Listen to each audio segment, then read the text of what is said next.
Hello and welcome to the Party Invite podcast, where we strive to bring people together to discuss, play, and enjoy everything video games. Every week we bring you a show in two parts, with the video podcast followed by the gaming stream. I am your host, Tegan, and I am joined by the entire squad today. Let's start from the top. Chris, how we doing, man? Doing great. That's excellent. Ready to talk some video games. Heck yeah, I like video games. Next we got Vilos. I actually identify as Kotaro now, Kotaro from Netflix's Kotaro Lives Alone. Oh gosh, that is me. Look, in real life. I'll call you whatever Except you want I'm me not to. 4 years old. And last but not least, we've got Sovereign Sid. Hey y'all! Well, I'm back from Cali. How's it? Definitely it took all of my Joko-ness. So. Well, finally, you get to enjoy some cooler weather. You know, get away from that California heat. Well, the heat was more enjoyable there, even though it was like 100 degrees because it was dry. Here it's like a swamp, and I'm swimming through the air. So, welcome home. Well, let's see. So we've got a great show lined up for everybody today. A whole bunch of stuff. We have probably more games than we've ever had on any one show. With the only thing coming close is our Game of the Year coverage. So first, we're going to chat about all these announcements and trailers. So many. So very many. And then it's old reliable. We got what we've been playing. That'll be a little shorter this week. I know Chris and I have both been playing pretty much the same old stuff. And then for the game stream portion, we're going to have Chris playing a whole bunch of demos from Steam's Next Fest, which is going on right now. I believe that started on Monday. It goes at least a couple more days. It's usually about a week. So if you want to discover something to play Steam's Next Fest, they're all free demos. There are a ton of them. More than you could ever play, even if you took the whole week off. So let's start with announcements. Y'all, we got a ton of stuff here, so we can go in just about any order. Y'all just speak up. Just let me know who's next. And I think what we're gonna do is, like, instead of like going through like every single announcement and every single conference and every single everything, is we just have a few things from each of us that we're excited for. Mm-hmm. So I think Thomas or Debbie has to go first because you guys have more than Vilos and I do. So. Okay, then I tell you what, I'll give myself a big challenge. I'm going to go with the banger first, and I'm going to try my very best to keep this nice and short and sweet. Let me get my popcorn. Starfield, baby! Let's switch over here and hit play on this reveal. We saw the Xbox and Microsoft, with the Bethesda, it's all of it, showcase. And they ended it with Starfield itself, this is the whole thing, which we're not going to play. It's a 15-minute video that shows the first real look at gameplay for this game. Starfield, we've known about for quite a little while now, but this is our first real look at it, which is great. This whole showcase, I loved this. They started off the showcase by saying, we're only going to show you games that you can play in the next 12 months. None of this, hey, here's more teaser for something that has no release date, maybe in 2025. So everything that we got to see, we can play soon in the next 12 months. So we got to see all sorts of Starfield gameplay. Of course, it's a Bethesda game. Fallout takes place in an apocalyptic future. Skyrim is in medieval fantasy world. And this game is in outer space, right? I don't know if Earth is a part of this, probably. But it's in space. Imagine the environments that you see in No Man's Sky, and you've got a pretty good idea. So I gotta say, this reveal had me feeling hyped for a new IP like I haven't felt in a long time. Earlier this year, Elden Ring surprised me. The day it came out, I didn't care at all. And the next day, I had it downloaded, and it's now my game of the year. Well, I'm happy to carry that energy into Starfield. I'm sure there are going to be janky parts. It's a Bethesda game. It is known, There's no getting around it. But you look like it showed a ship crafting system, which you can see on the video right now, where you can really customize the ship. It's not just colors and skins. I'm really excited to just play around with that because really looks robust. Of course, they have a character creator that you would expect in any Bethesda game, and then uh, the combat is you running around doing shooty shoots in space. You've got like a little jetpack, kind of.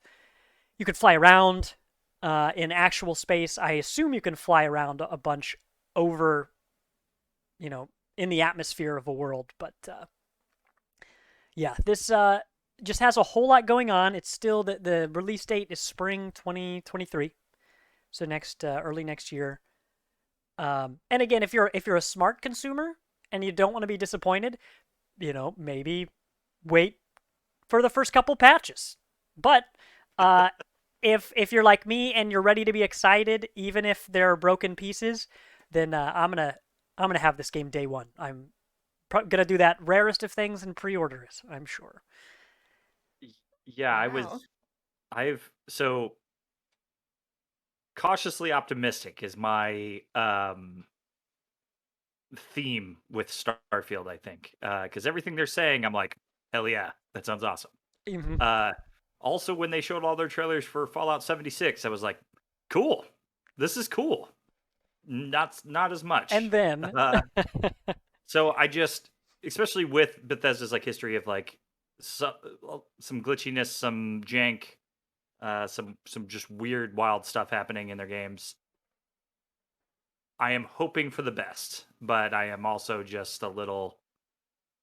you gotta temper your expectations. Yes, exactly. They Um, said that they have thousands of planets to explore. mhm. It sounds like the internet was rightly critical about the actual content that would be on those planets. In most games, it's procedurally generated. I expect that there's some of that in here, but it sounds like they're leading us to believe that a lot of it is that a huge amount of content is all handcrafted, which is great. That's what you want. Uh, but with a ton of content like that, again, like there's lots of opportunities for glitches and bugs and errors and crashes and Yeah, um, and with the planets, like I've seen some people being like, well, there better be something interesting to do on every planet. It's like, well, that's not realistic.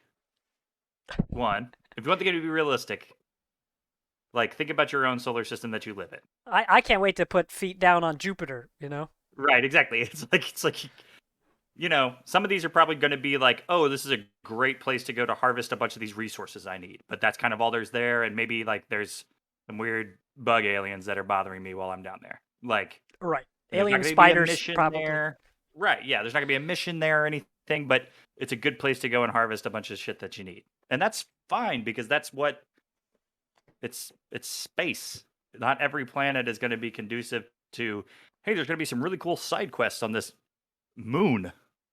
Right. Like it's just, there's gonna be like ones that are really just good for harvesting materials and things like that. And but I think I mean, it's pretty ambitious what they're going for here. So I'm excited for it, but yeah, I'm a little cautious. Yeah. I am just waiting for the planet where all there is just a horse cartwheeling through the air. I mean, it's a Bethesda game, so it's got to have it. Yeah. Yeah. The one that you just load into it and you start with the black screen. And Yeah. the slow Oh, reveal. yeah. Yeah. When it's just You're cartwheeling. awake. You're awake. You like black out from the gas on the planet, and then it's just Skyrim. So Yeah. Oh that my god, the entirety of Skyrim is in fucking Starfield. That's how they get you. oh my Yeah. gosh. Oh my god, that would be so hilarious. So But I mean, great. It's great. It's going to be on Game Pass and all that stuff. So like, even your barrier to entry here, like you're not having to. You don't even have to technically pre-order it if you don't want to, Thomas. You can just wait for it to happen on Game Pass, and there you go. well shoot, then that's what I'm gonna do. So But that maybe you want all that extra Game Pass stuff, or the pre-order stuff. Your ship skin and your skins for your astronaut and all yeah, that. Kind of I mean, Yeah, I your always liked NFTs probably somehow.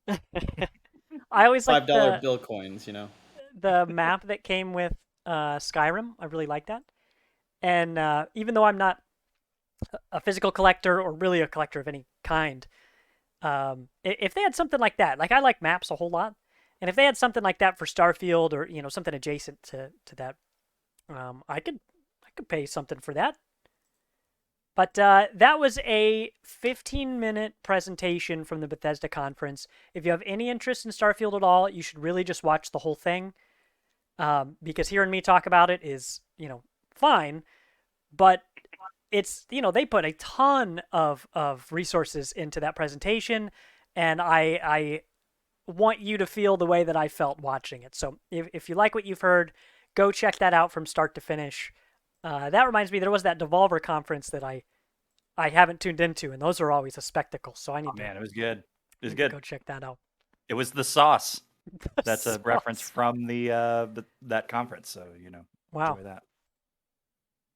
All right. Well, who's next? I'll go. Yeah. So first on my list here, and I'm just gonna go in order, is the game Stray, which we got announced like a couple years ago, and then it was like a bunch of silence, and then we got like a teaser trailer, and then it was a bunch of silence again. But for those who are uninitiated, Stray is a game where you play a stray cat. And having just gotten a kitten like a week ago or something, I am really enamored by this game because I can see the similarities between like this lost kitten and then my new one that I have. And so every time I look at Harlow, I'm just like, oh, you could be in a video game. Like, why aren't you famous? Be famous. Yeah. But the environments that you can explore, it's basically like this like neon city. That's where most of the footage that we've seen comes from. But I wouldn't be surprised if you can like if you end up somehow in an other environments such as like abandoned woods or things like that. Some I don't really know like the premise of the game exactly, but it's very technologically infused. So in order to communicate with your world, you'll have like a little drone that's on a backpack, and it'll do all the communication, like point out hints and stuff for you. But what really draws me to the game, besides like the whole like dystopian feel, because it's very urban, but it's like not distorted enough that it's not believable, you know. But what really draws me is like the engine, because they when they want you to explore, they like really want you to explore. And as you're watching any of the trailers that we've seen so far, the way that they've captured the movement of the cat, it feels like they actually put a cat in a freaking motion suit and then just recorded it. You know, Yeah. I really feel like I'm watching a cat move. Yeah. It's pretty And crazy. I don't know. It's just hard to really capture animal movement like that. Like you see the dog in like Fallout or whatever, and it moves like dog the JPEG or whatever, you know. But this is Right. like really fluid.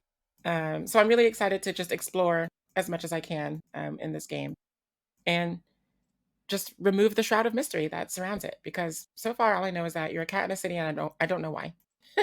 Yeah.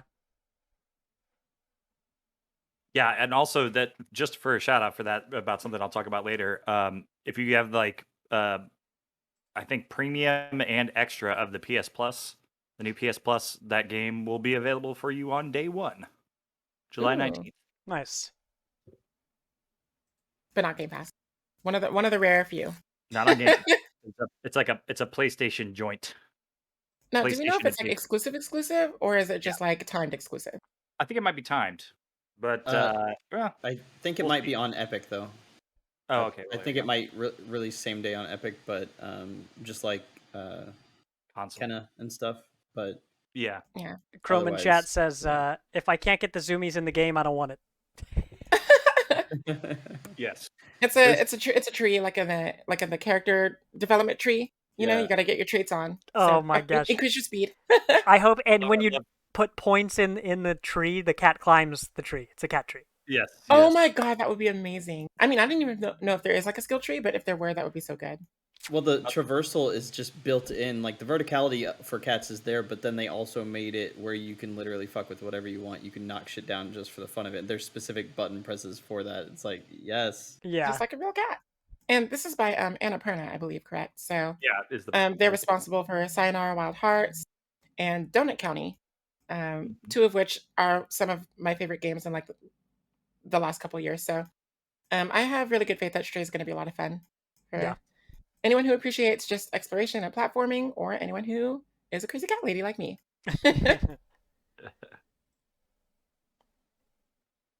All right, what do we got Yeah. next? Yeah, I'm excited for that. I'll go. I'll go ahead and go. I'm gonna talk about Marvel's Midnight Suns. Ooh. This was I think shown off during the, I want to call it Game Awards, but that's not it. The Keeley thing. Yeah, the Um, Keeleys. the Keeleys. So the trailer that they showed at that presentation was very meh, and just kind of showed off that like Spider-Man's a part of it, and that was really it. But they did this great like deep dive on like what the game actually is afterwards, of course, because that's, you don't need to see that during the presentation. You just need to see that later. But yeah, so Marvel Midnight Suns is made by Firaxis, which did the XCOM games, which I am a big fan of.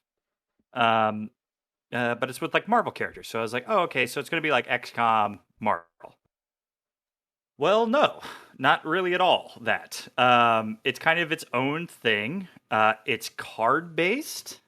There are cards that you play, Thomas, Wow. a la carte. Speaking my language And here. yes, and the character that you play is like a new. I think it's called not the not the Huntress, because that's an actual character. But there's like, you create your own character, either male Oh, or the female. hunter. It's the hunter, yeah. It is the Hunter. Okay, Mhm. I called it the Huntress, which I knew was an actual. Not even person. close. Yeah. Um, but that seems cool. So you're getting to customize your own little character, and they say it's more RPG like than you would think. So like in between missions and stuff, you're running around and talking to your teammates and creating camaraderie with them, sort of like you would in almost like a what's that game, Carlos? The Nintendo one. You'll love it. Fire Emblem. That's the one. That's the ticket. Like you would in Fire Emblem, but with tactical, interesting stuff like you would have in XCOM and other Firaxis games. Or the And game I'm that just everyone has played, Mario Rabbids. Mario Rabbids, yes. So good. That game is so good.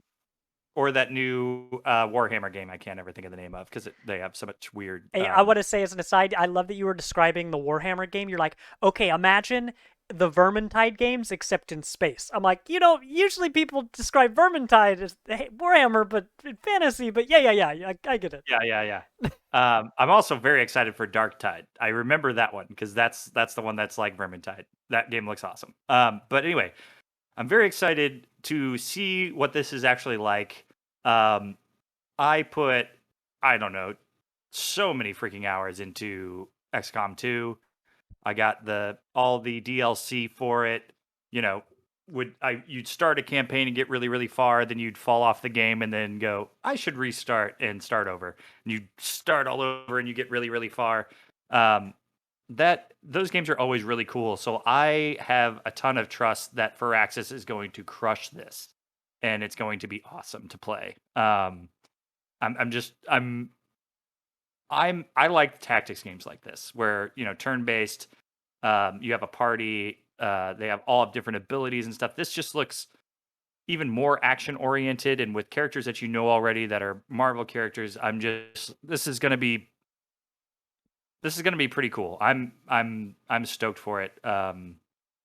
Hoping for the best, because sometimes stuff like this can either be really great or So we'll see. I mean, the characters that they have are really cool. Like Ghost Rider's in this, Wolverine's in this, Blade, Spider-Man.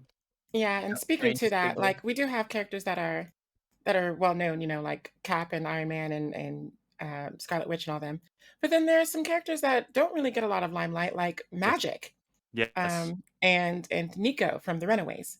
Yeah, and So it's also, yeah, it's because they're focusing more on the supernatural side of the Marvel universe. So you're yeah, getting a lot of like really interesting characters we just don't get to see a lot. So that's cool. And I'm interested to see exactly how the cards work and the combat. Like, it's just, tactics games are fun if you like to think sometimes.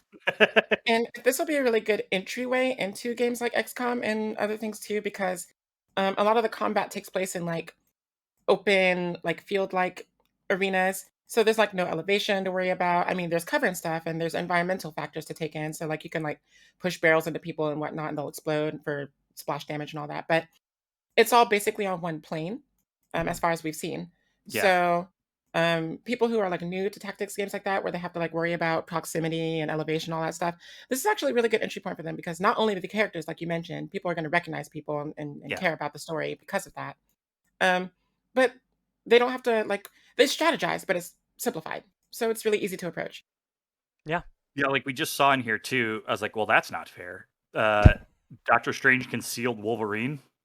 Like, that's not fair. That's He cheating. made him invisible. I was like, that's fucking I mean, cool. look, I know they're Like, the good guys, but yeah, I was like, that's cool to have those type of things, and I'm interested to see the RPG mechanics of this and how walking around this, this base and like chatting with the characters, how that advances the story, and like if you if I piss off Blade, what does that mean? Like, if Blade's mad at me, what what happens? Does he accuse me of being a vampire? Like, what are we doing? Like, I think I'm. This is probably the most excited I've been for a Marvel game. Like, the Spider-Man games are always awesome, right? I know they're going to be awesome, but like, this is something different that we don't normally get, and so that gets me excited, and I'm excited to dive into it. So heck yeah. So that's Marvel's Midnight Suns. yes, Yeah. If you like games like Persona and stuff, you'll probably like Midnight Suns yes, because relationship building is actually a very integral part to the game. They can, hinder or help you depending on how close you are to the people. Um, and I That's don't think that cool. the game is very long, so you might not even have enough time to get like max friendship with everybody, which I think will be interesting because it'll create a pressure like who do I want to be friends with, depending on what kind of character you're playing. Totally. So lots of different personalization, customization there. I'm really appreciative of it, and I am as excited as you are, which is weird because it's like a card Marvel game. So Yeah. yeah, Yeah, there's just a whole lot going on there. I hope that the blending of all these different elements makes it accessible, like you had mentioned, because the risk there is that you try to do too many block people things, out. Yeah, and especially in yeah, a genre like Chris. I think you'd said this that um, not just tactics games, but like XCOM like games have a tendency to eat like if they're not balanced properly, then they are completely broken. yeah, So that's always tough. Uh, so yeah, I just hope that all that is, it works out in everyone's favor, and this can be a good jumping in point for this game or for this genre. yeah. Chrome asks, "What, you weren't excited about Marvel's Avengers?" No, no, I was not. yeah. And then Marvel Alliance, the newest one, Black Order, was kind of subpar too. So Yeah. hopefully this team-based Marvel game will, turn it around. Right. We hope. All right, Vilos, on to you. Yeah, I'm gonna go with High on Life. So this is the newest game by the Squanch Games developers. Of course, you may know them as the people behind all the Rick and Morty games. Justin Roiland being the most important or most integral part of each of those. Obviously, voicing a hell of a lot of characters like he always does. But Squanch Games produced the Rick and Morty VR game, which is pretty popular. Trover Saves the Universe, which I have. I haven't gotten to go through it yet, but that was their first foray into like an actual adventure. And High on Life looks like it's finally that game that everything's been leading up to. For Like sure. like I said on our Facebook post about it, this is very much the game that Oddworld Stranger's Wrath wanted to be way back when it released. It was a first person shooter that had some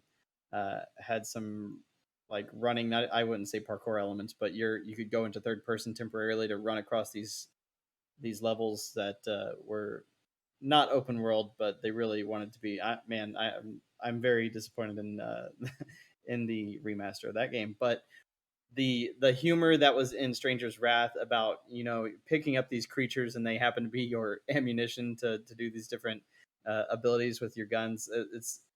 It's such a fun concept and it's never been really used well, in my opinion. And this just the comedic stylings of Justin Roiland and the guys here at Squanch Games, like this is going to be way too damn fun. It's probably going to be pretty short, but nonetheless, the story sounds hilarious.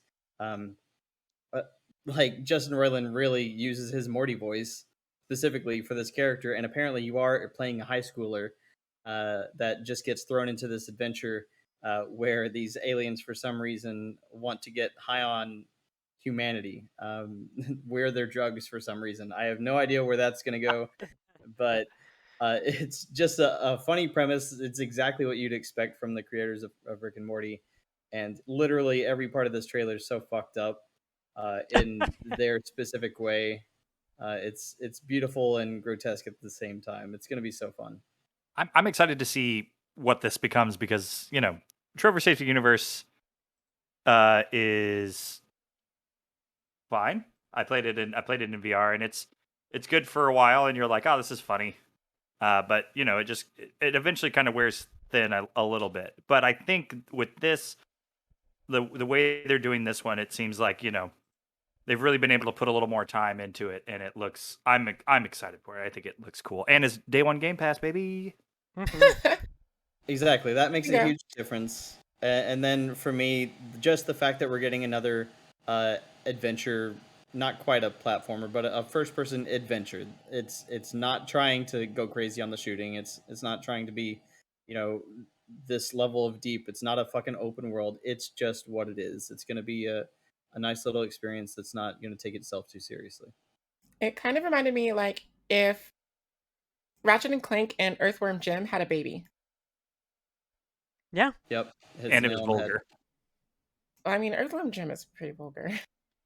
It's maybe That's- not as raunchy as the mind of Justin Roiland, but like Yeah, it's yeah, yeah. it's pretty in there, especially Yeah. for the 90s. Right. 90s? Yeah. Yeah, I'm excited for that. That looks like fun. Yeah, that trailer made me laugh a lot harder than I expected it to. I thought it was just going to be, I don't know, there was another game by basically Justin Roiland that I thought looked fine a while back. I don't remember what it was. It's probably Trover. Got to be Trevor. Okay. It was all about the eyeballs. It was all about the eyeballs in that one. Yeah. And I remember just thinking, this sure is one of his projects, Yep. And then I had those reminded me of Outer Worlds, which has the old guy who looks like Rick. Yeah. So Yes. so those just kept coming, and I'm like, okay, look, is this supposed to be like Rick and Morty or not? But seeing this and especially hearing Justin Roiland's voice, I'm like, okay, I understand what this is supposed to be. And it not only looks funny, it seems like there's fun, like quality gameplay associated with the guns that talk to you. So I'm optimistic about that. I hope it is a properly good game and not just some good laughs, which would And be if okay. this game is finally like monetarily financially successful, maybe we finally get Interdimensional Cable the game. Just fucking greenlight that shit. That's all we need. I could die happy with that. That would be great. Yeah, and don't forget, guys, Justin Roiland also voiced the Ball in Lawbreakers. Oh, that's Oh, wow, I right. didn't know that. That's right. That's why it ruled so hard. I played that mode all the time because Justin Roiland was cracking me up every time I would grab the ball. He's like, "Oh, they're right behind you." Oh, yeah. That game. I missed that Oh, game. run. In the VR game, The Lab, there is there's a mini game where you like use a slingshot to basically play Angry Birds, and each of the explosive balls that you pick up have different personalities and voices, and you can let them talk for like 10 minutes. Like they have monologues that just go and go and go. And Justin Roiland voices at least a couple of them. Steve Bloom voices a couple of them. Nice. And they're really good. And stuff like that just reminds me, I'm like, man, there's so much room for games to have like quality comedy baked into their gameplay mechanics that doesn't have to compromise the quality of the game. Like in that, the voices are funny, but the game's fine on its own. That's just extra flavor that's good on top. And I think that's what Trevor seemed to get in trouble with, where it's like, is this funny? Maybe. Is it a good game? Yeah, I don't think that was their goal. I think their goal is to be funny. So I hope that High on Life, hits two birds with one stone there. Yeah, that's from Squanch Games. Um, I'll start with another one since I started big with Starfield. Let's go a little smaller here. Yeah, you got a lot. You got a lot up there. I do. Let's go with As Dusk Falls, Mm. which is Game Pass day a one. Game Tom Pass goes Day in One. there. This is a game that you can play solo or with up to 8 players. How is that going to work? Not quite sure. But this is a game with a very striking visual style. You'll be able to see here that you've basically got layers of static images. Oh, that was actually that car was spinning around for real. But most of Yeah, the no, scenes yeah. are it's like a comic book where you have a snapshot of something and then people move and you have a snapshot of that. But essentially, you've got these people in this town. It seems like they're all related by blood, like the main characters you play as. And there's all sorts of stuff going on. It's unclear what those things are, but this is a game where you make decisions and they have consequences, right? That seems cool on its own. There are a bunch of different characters and environments in here that seem like they could tell a lot of different stories. But the fact that it can support up to 8 players is really what has me interested here. Not that Yeah. I anticipate us actually getting 8 people into a Discord call and being able to actually play this game without like losing our minds. We could do it.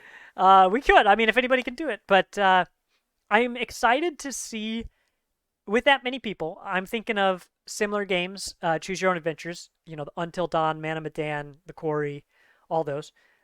Since different humans, different players are in charge of different characters, I could make a decision that very negatively impacts Chris. And Chris has nothing he can do about that. He just has to deal with it. Yep. And that is what's really appealing to me in a game like this because truly, I mean, it's a game, but it's also a cinematic experience. And because it's changing based on the players that are at the table, so to speak, you're not really sure what you're going to expect. I mean, when I look at that, they have a couple scenes on like a highway or at a gas station. It reminds me of Route 96, just multiplayer. You know, you have multiple characters who are having their decisions controlled instead of really one character. But that's day one. What do I have written here? It's a month away. Like a month Yeah, July 19th. I will say I always like those kind of story games where branching story, like your decisions matter. I just visually I am not vibing with it. I don't know what it is. Maybe it's just the take a snapshot, they walk forward, take another one. Well, They so walk forward, take another. I look at it just this way: in Until not my Dawn, thing.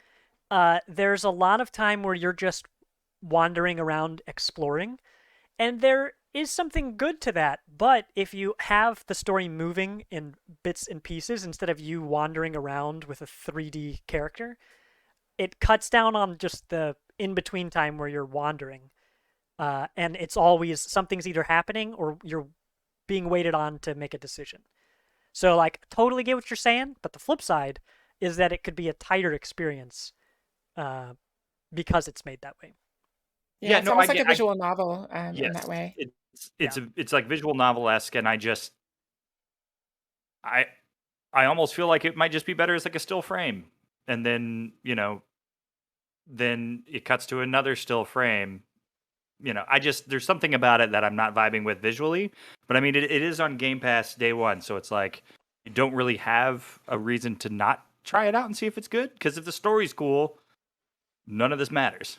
Yeah. Yeah. You know what I mean? So, yeah, day one Game Pass. So, we'll have that 1 month from now, and we'll check that out. Yeah, up to 8 players.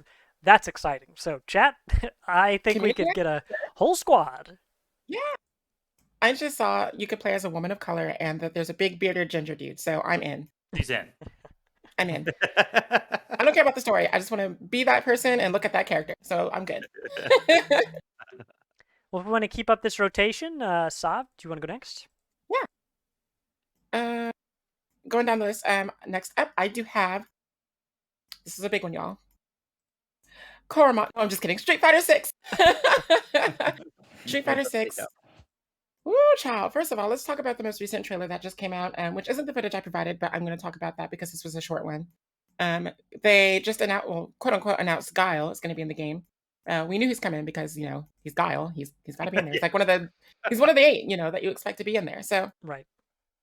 but they gave him a little beard, like a little goatee. I'm like, oh wow, being a family man changed you because he used to be all smooth shaven and whatnot, and it looks really good. It does look really good. He's still America the guy.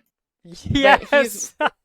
He's one pair of racist sunglasses away from being, that America the guy, and Yep. it's kind of alarming. And a Corvette. Maybe the Corvette. It's mostly the sunglasses, Yeah. the propaganda 11s as they're called. So, Yes. but yeah, they just announced Guile. But this game is looking to change the face of Street Fighter. Not only just visually, because you could see in any of the footage that we've seen, everything is a lot smoother. It's not as like it's very fluid, which I really enjoy. They've gone back to their sort of like painting motif that they had in like Street Fighter 4. Except for this is more focused on, it's like instead of like liquid paint, like brush paint, it's like graffiti paint. Yeah. So that's an interesting visual Streets. thing Oh. element of the streets. didn't realize that. They put the Street Fighter. Yes, But exactly.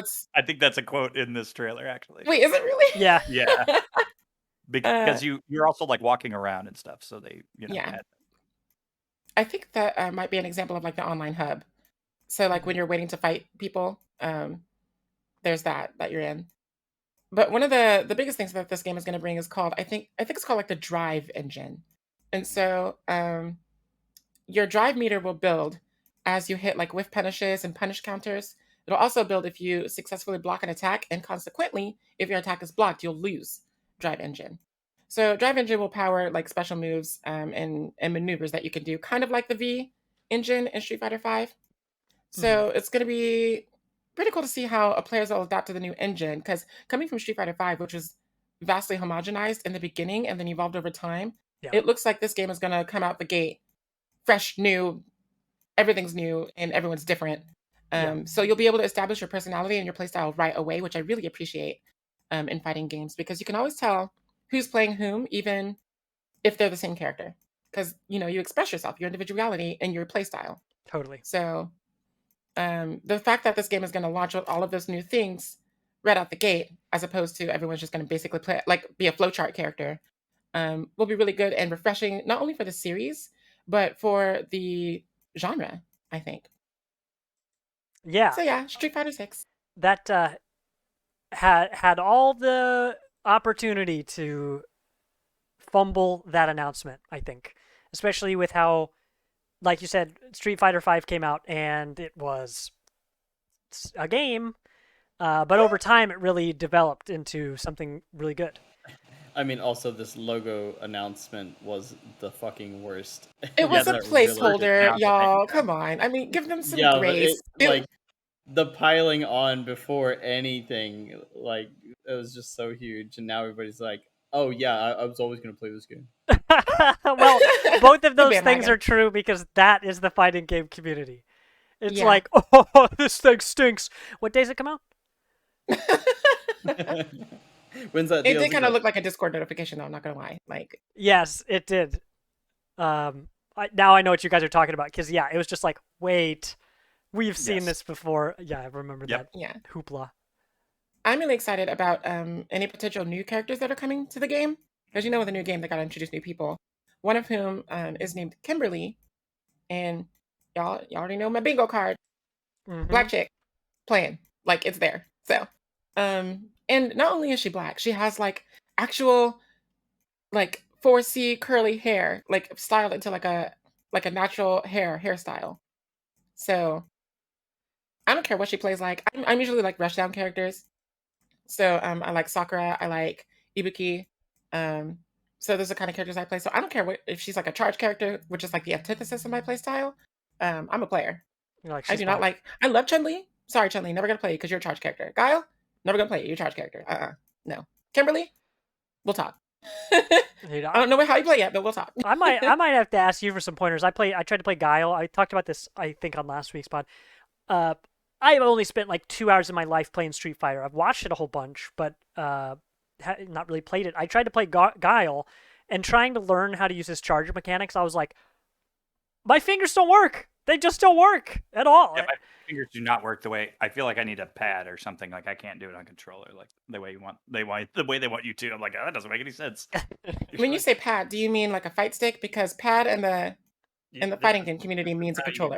gotta Yeah. do moves in that. You gotta really No, you look like you're comfortable on that for sure. Yeah. The Gur grab. Well, Yes. we've got a couple friends in the FGC that we could probably get on here when the game comes out. I think we could talk about that later, but yeah, Street Yeah, Fighter that'd be 6 cool. is coming. Oh yeah. It's been a long time coming too. It's finally coming. Yeah, it has. What I think Street Fighter 5 came out in like 15. Oh my god, really? I could COVID has look that up. completely warped and distorted my sense of time. Man, you're telling me. Well, while we look that up, Chris, Yes. what do you got next?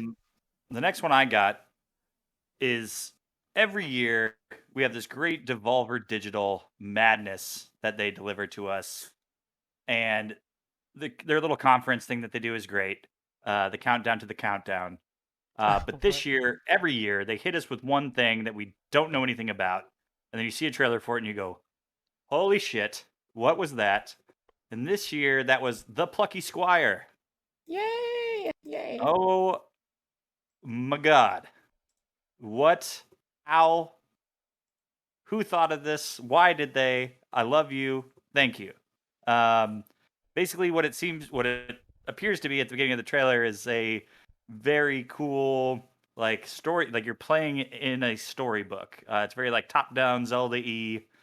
And then of course, Devolver. There's a twist. So the Plucky Squire is doing his cool little thing on the pages, and then he gets to this little thing at the end of the book and hops out, and it becomes a 3D platformer. But just even saying that, that's not even entirely accurate either, because he goes into all sorts of other things in the room. And given the other game I'm going to talk about too, these all actually like tie together. So I might as well just talk about both of them. Yeah, go for it. When he jumps out of the page and he's in the kid's room, and it's a completely different game than what you were just playing. And he's hopping around the area. He somehow goes into a mug. Yeah, we're gonna run that trailer back. That was wild. It is insane. Like when it happened, I think I audibly gasped. I was like, like I was just like, whoa. It just looks so cool, so crisp. I don't really know anything about the developer. I need to look it up. Yeah, Crazy says it's like the N64 Army Man games. Yeah, kinda actually. This looks like in your brain, if you were like, I want to make a video game, you're like, well, what would you do? You'd be like, oh, it'd be hand drawn, and it'd be you're in a storybook, but then you could pop out of the storybook and you're not in the storybook anymore. Like things that somebody like, okay, yeah, that'll I'd be never like, happen. okay, Chris, pass it. Right, yeah, you're just clearly not able to do that in real life. Okay, so the great thing about the developer, it's the name is All Possible Futures. It was formed in 2019, and they actually worked on the mainline Pokemons, as well as Swords of Ditto, which gets you that whole 2D side of things. Fuck yeah, Swords of Ditto was cool, which I did think about when I first saw it. And like as you guys know, I'm just going to get into this because this is very quick too, Thomas. So and then we can get to everybody else's stuff Go for it. because this ties in so well together. A game that I demoed at the last Next Fest, or the last time they demo dumped a bunch of demos on Steam, is Tinykin. During Game Fest, yeah. they decided we're gonna give you a date for that, and this game is so fucking cool. Comes out in August. I'm so excited for it. It's on Steam Next Fest again. So if you guys have not played this demo, go fucking play it. It's so much fun to play. It's fantastic. Literally last time we did the Next Fest, I played this demo in its entirety, and then I started it over again and started playing it again because I was having that much fun with it. And literally very similar. You've been shrunk down in this big world, and you're walking around your average home with these tiny little Pikmin type creatures. This, like, I don't know why this is my wheelhouse now. Like, Yeah. what is like? I literally just like I'm so excited for the Plucky Squire and Tinykin. They're like so similar. It's Dude, it's weird. like I don't know if this is what you get out of it, but like something I see in this is like essentially it's turning a very familiar world into a brand new, full of wonder environment. It's not, Yes. Skyrim going out and exploring this fantastical world. It says, hey, this totally mundane place that you could see in any house, this is the crazy setting in which our hero, is It's doing all this helping the stuff. bugs with these little tiny Pikmins. Yeah, it comes out August 30th, so it's coming out soon. Coming out on everything. The game is awesome. Seriously, go download the demo now on Steam if you haven't already. It rules. You will not be disappointed. Yeah, for sure. I just love the art direction. It's like Yeah. that CalArts Beanmouth style that we see in like Owl House, Amphibia, Steven Universe, like Gravity Falls, things like that. So Yeah. Like a, the a lot fact of that people you give CalArts flack, but it's a yeah. popular art style for a reason. The fact that So you're just kind of running around and then you find a bar of soap and then you use that as a skateboard to travel around the world faster is just like this is awesome. This is so whoever came up with all these concepts for this game is just knocked it out of the park. Like every single time you turned a corner, you were like, "Ooh, how do I get in there? How do I get inside the piano?"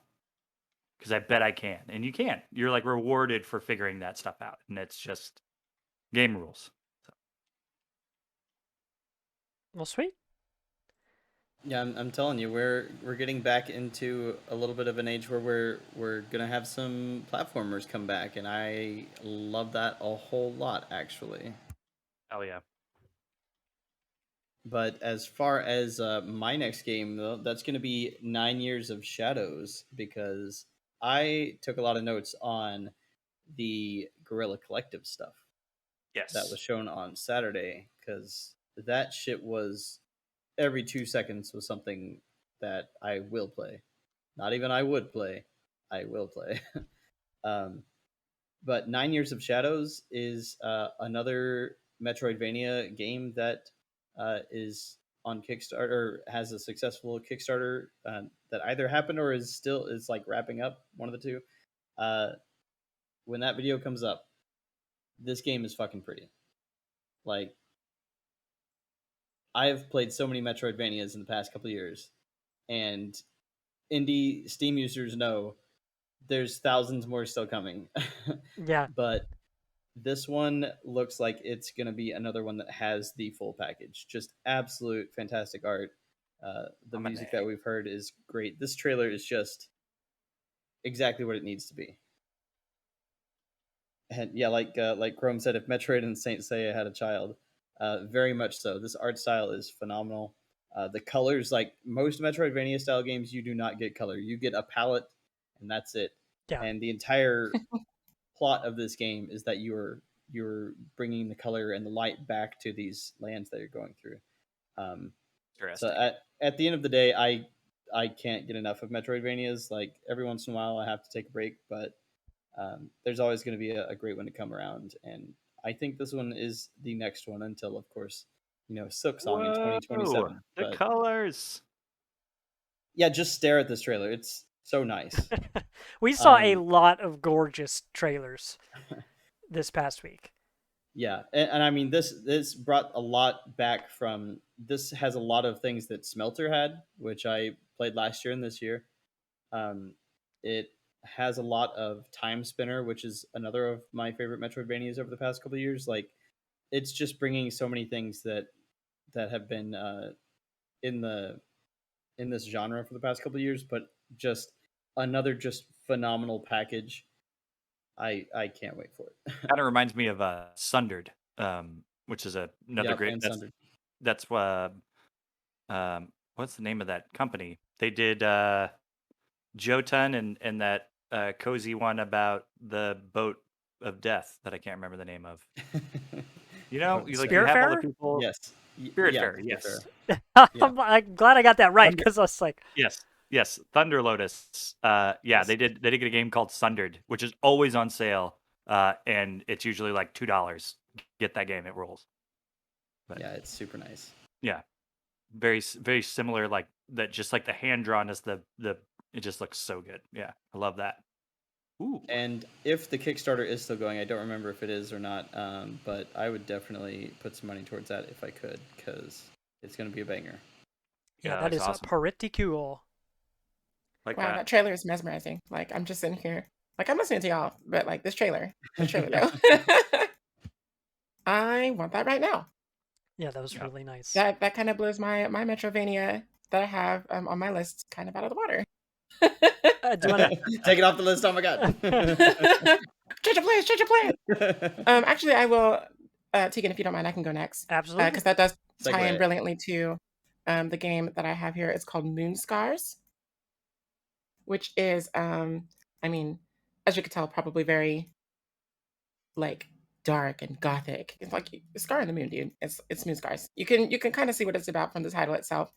But You know, it there are is another lots of Metroidvania style games game. about moon scars, but this one, This one is. It reminded me a lot when I saw the trailer of Blasphemous. It's got that sort of like Dead Cells sort of appeal to. Yeah. So if you're familiar with those games, or even Jump King, uh, because there's lots of like interesting platforming, it being a Metroidvania in this as well. So if you like any of those games, then you'll probably enjoy Moon Scars. As Violet mentioned earlier, we do get the palette TM. So what you see is what you get here. Lots of like monochromatic blacks, grays, and whites. But then, of course, since this game is centered around blood and blood play, we have those reds in there, the Ew. scarlets, the sanguines, and whatnot. So I don't really know much about this game other than what I saw in the trailer, but I really just like the different mechanics of it that I've seen so far. The combat seems really fluid, and as you can see here, there are different ways to dispatch and stun and like stagger enemies before you can go in. It's got that kind of like Hollow Knight feel as far as combat goes, because you can unlock, it seems, different kind of powers that you can weave in and out of your standard combat. So, if you like games like that, Hollow Knight and Blasphemous and things like that, where it's a Metroidvania, but it's also like really doom and gloom, I think this might be for you too. you mean It also kind Doom of reminded me and of Moon? Bloodstained. Doom and Moon. Moon and Gloom? Probably Moon and Moon. Moon Gloom. and Gloom. Moon Doom and Gloom. Ooh. But It does look go cool. ahead. It does look like a spiritual successor to Blasphemous for sure. Mhm. So And I that's, think even though I said 9 Years of Shadow blows mine out of the water, which I mean was just a joke, this definitely scratches a different itch. Yep. So it's still within the genre, but it depends on what you're looking for. If you're looking for like a vibrant, like vast, colorful sort of exploration experience, then 9 Years of Shadow. And then if you're just kind of like in your broody, moody stage, you can play some Moonscar. Because there's a reason that you play the games you do. And the fact that we have so many different kinds of games all within the same genre like this um, is really cool, because you can scratch whatever itch you have.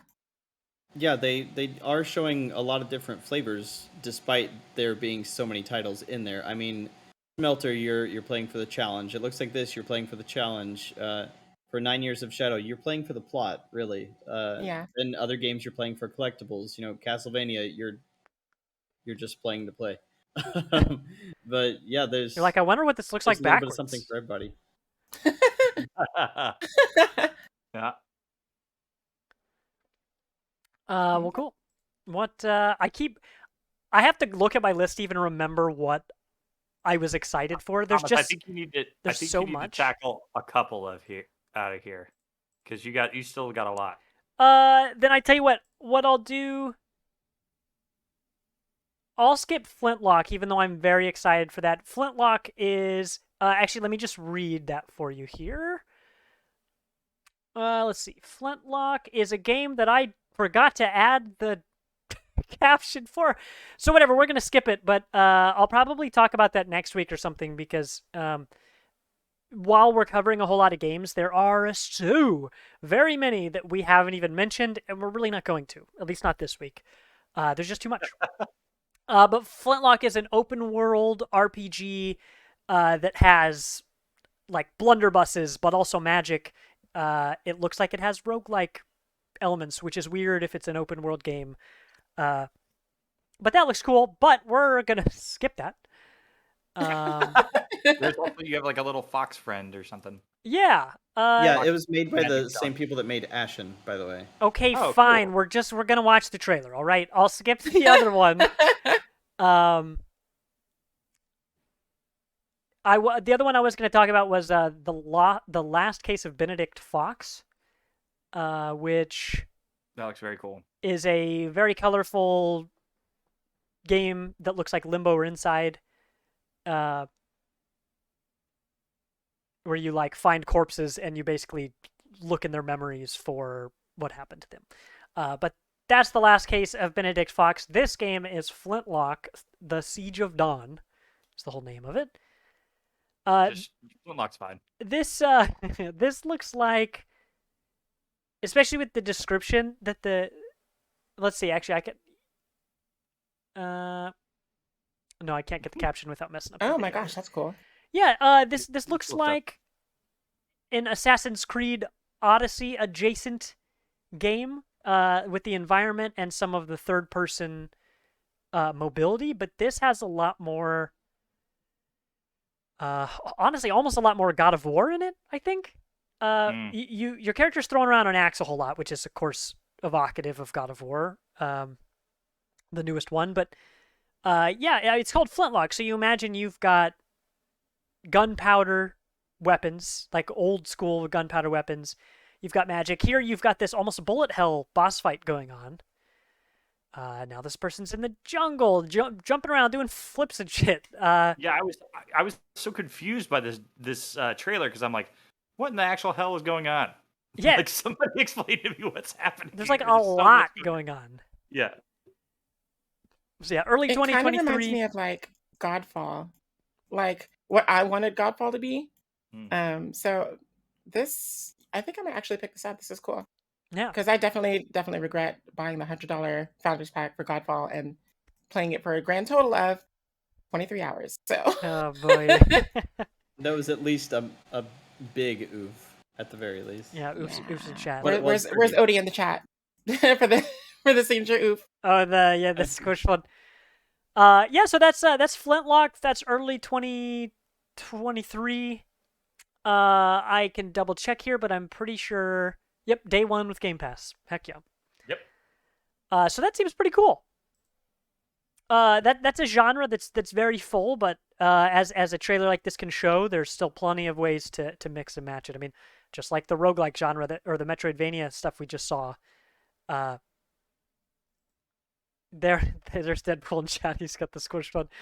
Yeah, it just seems this looks really fresh. You know, there are lots of familiar things, but for having that many familiar things, it really does look like a new IP. You know, a whole brand new thing. So I'm excited to see that. Since it's on day one Game Pass, not Gay One Dame Pass, which are all Happy Pride. Listen. words. Yeah. I can just play it for free in quotes. So that's exciting. If you mind, let's see what we have left on our list. I might go one more. I might do my back-to-back and then I'll be done. The last one Yeah, I've got then is the Callisto Protocol, Yeah. which Boop. looks very much like Dead Space, but I think it deserves more credit than that. Saying it's like Dead Space is definitely true, but there's enough going on in here that it doesn't feel like a clone. It doesn't just feel like a knockoff or a sequel, even. This trailer does get pretty gross. I might cut it before the end for the squeamish out there, but you've got what we're looking at right now. You've got a hologram that's doing environmental storytelling of things going very poorly on this space station. There's blood everywhere. I think my joke here was, man, the Division got really dark. This is like really messed up for the Division. Because it's like a third person it's a third-person deal. It seems like the HUD is all built into your character, which is something that I think Dead Space really set the bar for. But you got these zombie-like enemies. Not sure what they are. In a different trailer, we've seen mechs. Mechs seem to be an enemy you're going to fight as well. Either we saw it or I wasn't paying attention. But there's like telekinesis and stuff. Maybe he's about to do it now. Or, yeah, there's like I think it's a weapon or something that Yeah, he pulls. did like a death choke or something. Yeah. Yeah, so that's, again, similar to Dead Space, because you could kind of use science magic in Dead Space to, like, slow stuff down and Science magic. move things around a little bit. But yeah, just a lot of stuff going on in here, but there seems to be enough that, again, it seems fresh. We saw our first trailer for this a year or two ago at this point. But this is the first time we've really seen gameplay for it, as far as I know anyway. Yep. So yeah, spooky space station, moody atmosphere, spooky zombies and gore and all that stuff. The end of this trailer, where I'm gonna cut it. You see your main character gets. No. If you cut this. Okay, part where I'll leave it. Yes. So And I will say everybody's comparing it to Content Dead warning, Space. though. Content warning. yeah, big Yeah. content warning. Everybody's comparing it to Dead Space. It is by the guy who directed Dead Space. Oh, So yes, it's going to be very Dead Spacey. that checks out then. Well, if you're good at something, keep doing it. No Yeah. harm, no foul. Yeah. Yeah, Yeah. look at the Dark Souls people. Oh, this. Right, Okay, watch. So he got pushed into the spinning blade thingy. Oh no. Oh no. He's having a real God. good time. Oh. Oh yes. So, got him. Oh my God! I told you. You didn't expect- So, there's that. So much like Dead Space, when you die, you don't just fall over, There's another trailer we saw either at this conference or something very recent, but there was like a quick cut of a whole lot of very creative and very brutal deaths, which Dead Space was also very good at. I mean, I would say that one of the things that stuck with me so well with Dead Space was that sometimes when it goes into a death sequence, like a cinematic death sequence like that, it looks like it's a cinematic. It doesn't seem like you're able to play. So it's not always obvious whether or not you have agency. There's one example in Dead Space 1 where this giant brute like grabs you and he smashes like your leg, and the camera pulls out a little bit and it gets cinematic, and you can't tell if it's a part of the story or if it's going into a scene where you're already dead and there's nothing you can do. But if you move the sticks around, you can still aim your gun and try to shoot at the beast to like maybe let you down. But it's after he pulls off one or two of your limbs and you're still able to shoot and aim that you're like, oh, they gave me hope, but there is no hope here. Yeah, it's definitely like the brutal deaths in like Last of Us and Last of Us Part 2. Like when you die in those games, it locks you into a cinematic that is horrific. You know what it makes you want to not do? Die. Yeah, exactly. But the Exactly. millennial dream. So, yeah, that's the Callisto Protocol. That comes out. It's sometime. I'll find my notes. October? Or did they miss? No, I think I might be wrong. There was one. I feel December, like they pushed it. December Yeah, 2nd this year. Yeah, it was like, oh man, they Wow, really Merry missed the Christmas, October. y'all. Yeah. I'm still reeling. I feel like I just watched like a Mortal Kombat, but like fatality or something. Yeah. I mean, you'll remember it. You gave us a warning, but I wasn't ready. I wasn't ready for that. I So, did say if you cut this, I'm gonna be mad. yeah. I'm glad you didn't, because wow. Was I just like, wow, this is like Dead Space, the Deadening or whatever, the Electric 2, Space Boogaloo. And then that happened. And I was like, oh, y'all for real. Yeah, we were not kidding. So that's all for me. Yeah, the other one is Last Case of Benedict Fox. Go look it up. Another good one I remember that I didn't talk about is Cocoon. And there's just so many. There are honestly, there are too many. They're the reason we're doing the show like this, without even talking about which showcase was which, is because there's just so much. Because it don't even matter. It don't even matter. The only thing that really affects anything is everything, basically everything from the Microsoft Xbox One says, "Hey, it's on Game Pass," so that's cool. Yep. Let's see.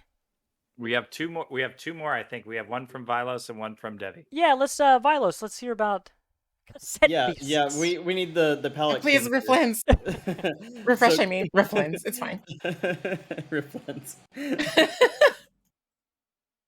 So Cassette Beasts is it's cute as fuck. Once that video pops, you'll see it. Yep, here it is. And then it turns Okay. out to be like Happy Tree Friends or something. Oh Yeah. no! Oh, no, So that's cute. this game is basically what would you say, Devi? Would you It's say definitely this like is a monster Platinum era? tamer. Would It's you like say a Platinum era Pokemon though? Like, because the graphics are in between the tourist and middle of the road generation of Pokemon. yeah, I'd say that. I'd agree. It kind of reminds me of Monster Rancher, but I'll let you explain why. Yeah. The cool thing about this is it obviously has a really great little RPG story going on, but uh, it puts its heart and soul not into the monsters themselves necessarily, but actually into their fusions, which has kind of been one of those things that Homework. Pokemon players have been wanting to do for a long time. So it's just intriguing. It's super cute, just absolutely adorable. It's supposed to have voice acting. I couldn't tell What? if that was in the trailer. What was that at the end there? Or not. But it's got a really intriguing little story. I'm just really excited to see, another offshoot of Pokemon, since a lot of them are coming out in this next like 10 or 12 months, with Coromon and Temtem and Cassette Beasts here, and then the new Pokemon games themselves, and it's just like, all right, we're back at that stage in this generation, but this looks like it's really got a lot of love behind it. Um, and the game engine looks really intriguing. It's super fun, but the big thing is that it's published by Raw Fury, and 9 times out of 10 nowadays that means day one Game Pass as well. So I am psyched about that. And the developers are by 10 Studios, which their first game was a really cute little Zelda like, and I think they're someone to watch for sure. Oh, yeah. And as someone who like thoroughly enjoys monster tamers, this really excites me because it explores a mechanic that heretofore hasn't really been explored in such games, which is the fusion that we see in the trailer. So you take the two separate monsters and you fuse them together, and they become something else. I think that's really cool because it promotes not only just catching them all, which is what Pokemon wants you to do, but just really playing with team composition, and just the assortment of monsters that you have at your disposal. Because when you fuse two, that opens up space in your party to have another one, which can then lead. It's like a whole polymerization chain ripple effect, and kind of like uh, Monster Rancher, it blends the medium with the monsters, right? So in Monster Rancher, you would insert a disc, or I guess for the Switch, the new one that they have, you would insert your like cassette, your cartridge, and then it'll read whatever you have in there with the game. Like the game will go into a state where it's like, okay, put in your item. You put the item in, and then it scans and reads whatever you put in, and it produces a monster from that. And then you get to raise your monster. I always thought that was a really cool concept because it blends like IRL media, and it gives like a whole new life to whatever games you have just lying around, with the video game. And so Cassette Beasts in that way kind of reminds me of Monster Rancher because you've got, these spirits that come from the cassettes that you put in, which could then blend into the other monsters. So really excited about this one, especially because it does remind me of Koromon in its art direction. They've got like the big-headed sprites of the characters and everything. And even though I'm biased when it comes to Koromon, and if you've been listening, you know why, then uh, I'm still open to other games, like other monster tamers like that. So this is cool. This is cool. It looked like it had a really like dark ending at the end of the trailer, so I'm excited to see what kind of story we're dealing with. Because a lot of the times, monster tamers are, you know, bright and plucky. It's just like, I'm exploring this world. There's dangerous creatures, but whatever, they're cute. Except for the time in Pokemon where like an evil team leader literally tried to commit genocide. But we're not going to talk about that. Yeah, like it's cool. I want to see more. Yeah, I think the little bit they've shown us and talked about so far, I think it is a Stranger Things-ish sort of story like Echo Generation was, but maybe pre-apocalyptic, like something actually might happen during the story that gets Ooh. you guys into a Mm. darker bit of stuff. So I'm hoping, and it looks like it might be touching a little bit of the Earthbound vibes as well. Oh yeah. Excellent. That's tight. Then I think the last thing on our list, Sav, Yeah. Frozen Flame. So, Frozen Flame, so far, it's like, RPG the game. It's like at its first glance. So these are like a dime a dozen or whatever, but sometimes it's good to find out new ones just because you want to see how they like change it up and anything. This one takes place in a world where dragons are dying, and there are like you are playing heroes that have the power to like quote unquote cleanse the world, whatever that means. Red flag. But yeah, I see Valheim like building. I mean, it's the yes, genre. I could say it looks like any of those games, but this I think it's actually classified as like a survival sort of deal. So it's like RPG survival, kind of like Valheim, kind of like Rising V, okay, you've V got Rising. a spirit bird of some sort. So that's kind of Valheim-y. Yeah. Oh, gosh, I miss her. I miss her so much. I Um need to jump into Valheim here soon again. uh We still got y- that server going, right? oh, definitely not. Oh, well. Definitely not. Um we did have But yeah, I could check actually to see Mortis had a Thou Art Dead server that was up for a long time, and a bunch of people, whole bunch of people made made huts and all that stuff in that world. I found there was a tiny little island next to the base, and so I built a huge bridge across the island and named it the Party House. aw. It was great, and then I promptly abandoned it. So Yep, sounds like my mansion in Valheim. there's that. But that game, the art style of that reminded me of Dauntless. Yeah, and in the chat we see Phoenix, that one game that was like multi-platform, the Immortals, kind yeah. of God of War-ish sort of Oh deal. yeah. Oh, Phoenix with an F and an Yeah, EY and an NX. yeah. Those letters. So that's what really drew me in was the art direction because I really like games that look like that. Not potato graphics, but like chunk cartoon graphics. Does that make sense? Yeah, Like like if it's quite RuneScape got chunky. a real big reskin, you know? Yeah. So the combat looks like a lot of fun. I really love games with that have engaging combat because I like incorporating I like stylish ways of eliminating enemies. You can only slash and parry for so long without it getting boring. So Oh, for sure. it looks like there's different ways that you can dispatch your enemies. Of course, you have that survival element where you're like building your domicile and whatnot, which could appeal to some people.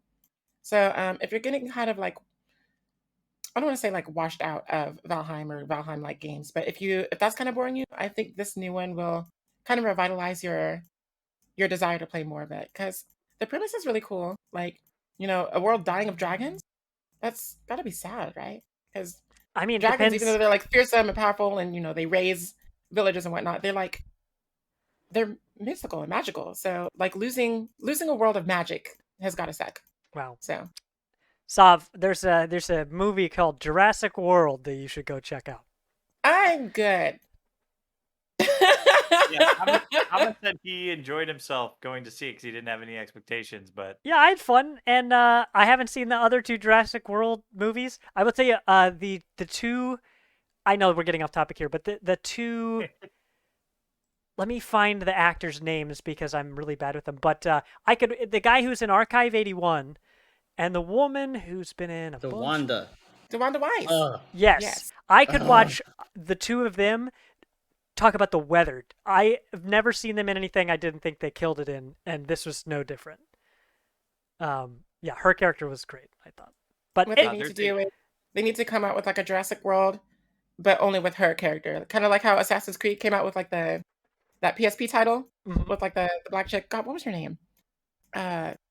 Anyway, she was just like a side story and like one of the old main stories. So we need a side story of DeWanda Wise. We need that. To be honest about it, if you do watch the movie down the road, it actually kind of looks like they tried to do that. Like, Really, huh? yeah.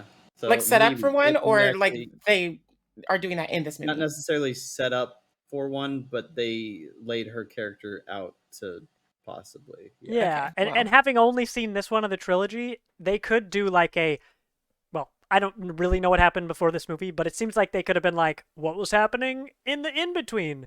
Because her character like occupies this cool space that you could tell a bunch of stories in. Yeah. They did, just not for her. Just Yeah. real quick, Kansas Well, City I'll shout probably out. see the movie, but I'm not going to pay for it. So Just quick Kansas City shout out for Jurassic World Dominion. Caleb Huron, who became famous on the internet for doing his funny jokes on the Instagrams and the Twitters and the stuff. He landed a role in Jurassic Park Dominion. He's a big, kind of heavy set guy with glasses. He's very, very funny. He's from Kansas City, lives in LA now. Oh, So, I'm pretty sure I know who Hey. you're talking about, or who you're talking about. yeah, Oh, he's he's in really, LA. really good. I could have run into him. I've never known. He's great. Nice. Well, awesome. I mean, do we have? Let's see. What We're under 2 hours runtime, which actually is pretty good considering how much we covered. That's crazy. And there's so much more. I mean, probably because next week I'm probably still going to be playing the same nothing that we're going to talk about in a second. I'll probably come back and revisit a few of the things that we didn't cover here because there's so much. But So much. I'm afraid we're going to get to the end of the show, and everybody's going to be like, okay, what was that one game they talked about out of the 25 that they mentioned? Which is not much of an exaggeration. Right. So we'll leave some for next time. There's plenty of stuff to go around. Like I said, the Starfield presentation specifically is worth watching in its entirety, not just the only trailer you can find online is the whole 15-minute trailer. So go watch the whole 15-minute trailer. I think it's worth it. The developer showcase was good, but just about everything else you can watch trailers for. So do that. But Individual trailers, yeah. we'll move on then to what we've been playing, our bread and butter here. I know that Chris and I are pretty much just playing the same stuff we've got. Chris, Yeah. you were playing Greedfall. Do you want to say anything about that? That game won't fucking end. It's, Done. Like- All right. it's I mean, it's only supposed to be like a 30-hour thing. I'm farther than that, and I know I'm at the end, but like right now, it's like now get all of the factions on your side to go do this big epic battle, and I'm like, okay. So you go talk to them, and you go, oh well, for sure these people are on my side. These people are on my side. These people are on my side, and then like. You go talk to somebody else and like, well, if you would have completed all the side quests that I asked you to, then I would join you, but you haven't. So go complete those and come back. I'm like, no, fuck off. No, not happening. Sorry, buddy. That's not happening. I guess I'll do this without you. Like, it's just like I'm trying to mainline the main story stuff, and they're like going, well, if you want my help, you should go do all those side quests I asked you to. And side quests take forever in this game because there's so many like run and talk to this person. They now seem go all the way across the map and talk to this person. yeah and talk to this. extensive. It's like- Is that one like you? That's very like human. What's it called? Human Revolution. Deus Ex. It's very that. yes. And I still enjoy the game. I think it's good. I'm ready for this to be done now. Because the reason why I'm ready for this to be done now, and I'll get through this very quickly. Oh, you're going to show the Greedfall trailer. You betcha. The reason why I'm ready for this to be done now is new PlayStation Plus just happened. Oh, wait, is this Greedfall 2? No, wait. Nope. happening? This is a Nope, this is Gamescom Greedfall one. Yep, 2019 Greedfall. Yeah, that's the trailer. first one. Yeah. The new PlayStation Plus just came out. And it's their answer to the Game Pass.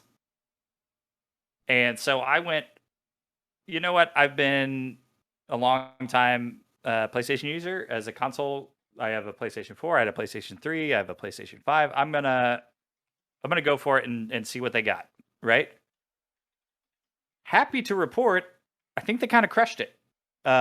Especially being so far behind Game Pass and everything like that. I just think that they did a great job. Like I'm gonna open up this game catalog really quick and just kind of rapid fire throw you some stuff that's just, if you have this the ultimate service or whatever it's called, I think it's called Extra. Hold on, their naming is bad. Okay, so I have PlayStation Plus Premium, the highest one. and they can make that naming so much easier. Just don't do less. Anyway, Sounds like they took a page out of Xbox and Nintendo's book. yes. So like for like PS5, PS4 games included in this. Spider-Man Miles Morales, Assassin's Creed Valhalla, Demon Souls, NBA 2K22, Ghost of Tsushima, like Super Edition, Returnal, Spider-Man Game of the Year Edition, Guardians of the Galaxy, Red Dead Redemption 2, Death Stranding Director's Cut, Control Ultimate Edition. Like there's like I know you're not getting like Shadow Warrior 3 isn't that old. Blasphemous is in here. All of the Mafia games, all of the who makes the Quarry? Why is my brain not working? The Dark Anthology series is all on here. Mm-hmm.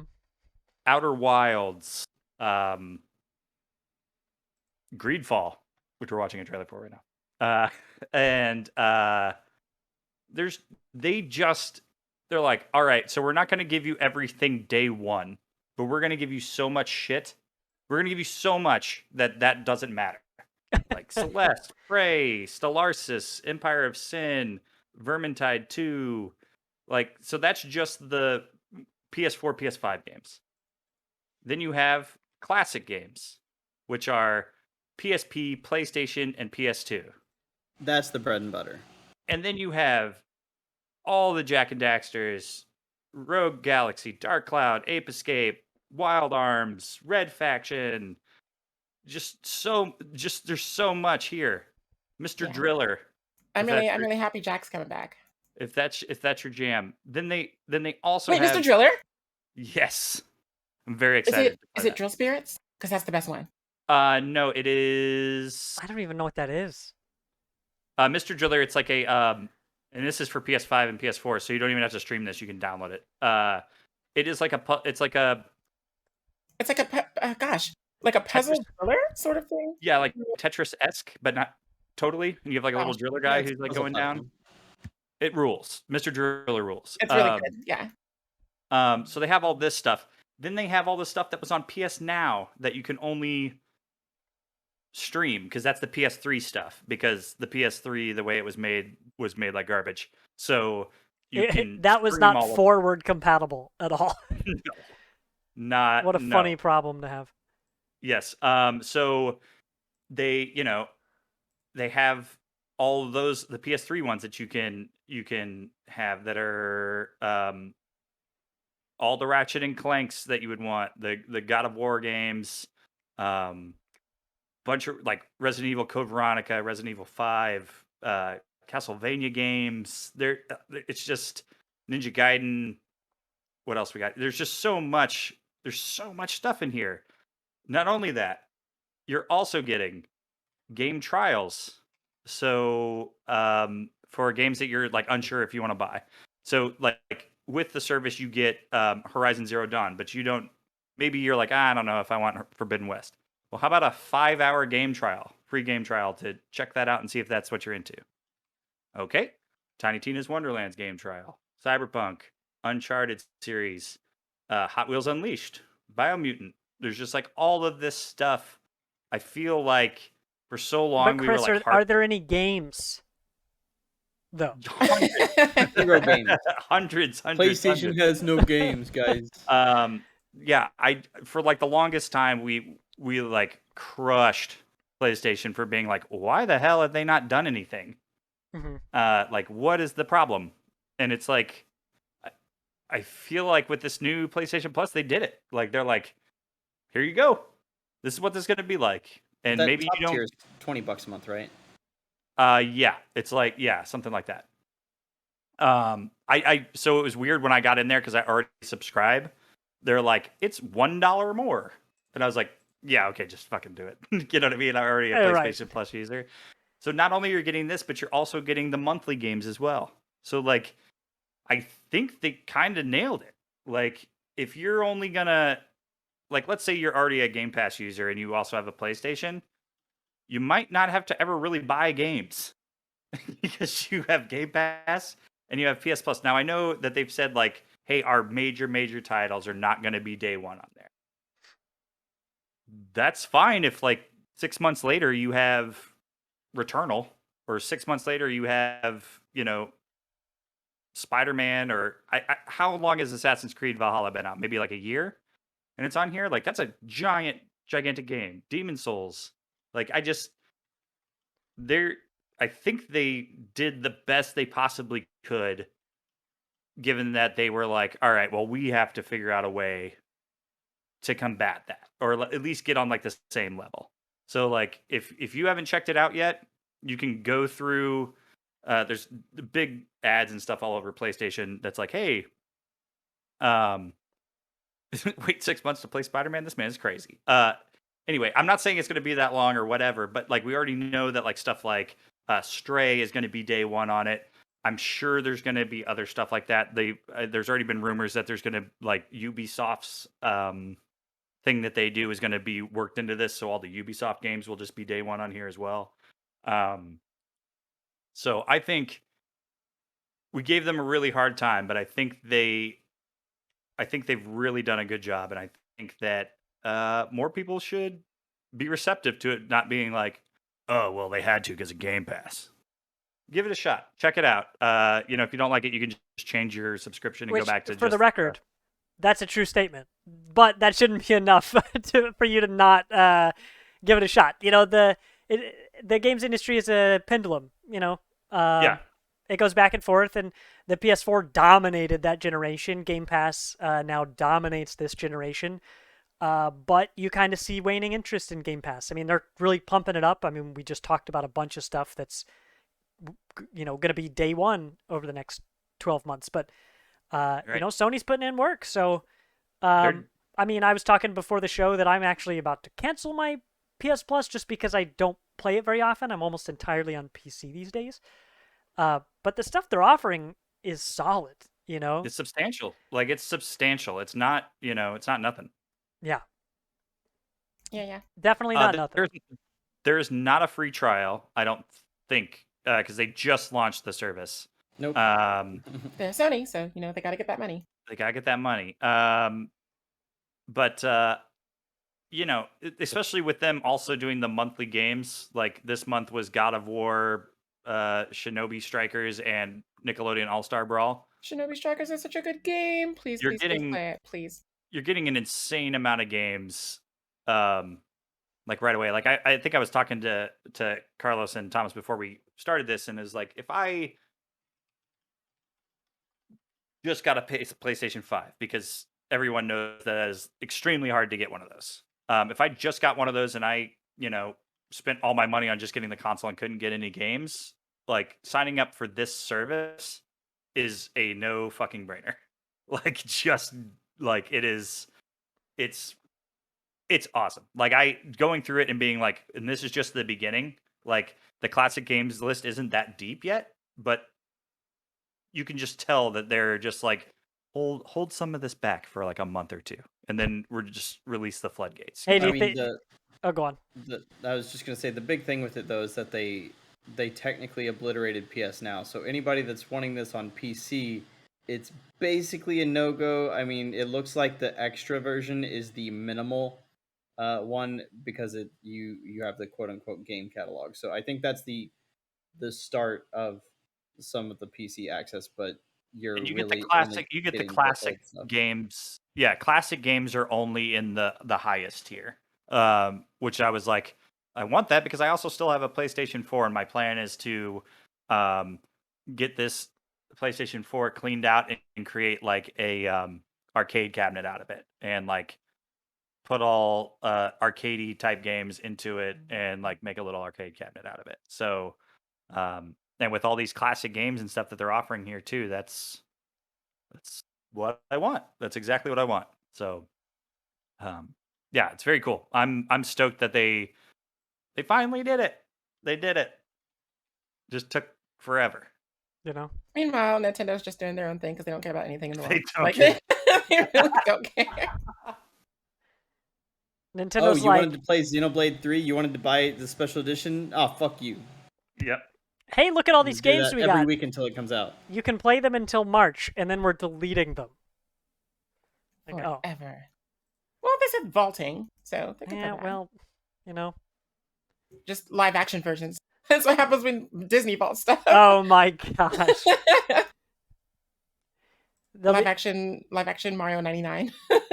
they're gonna be like, we're putting Mario Rabbids into the vault, and we're like, oh, Rabbids movie incoming.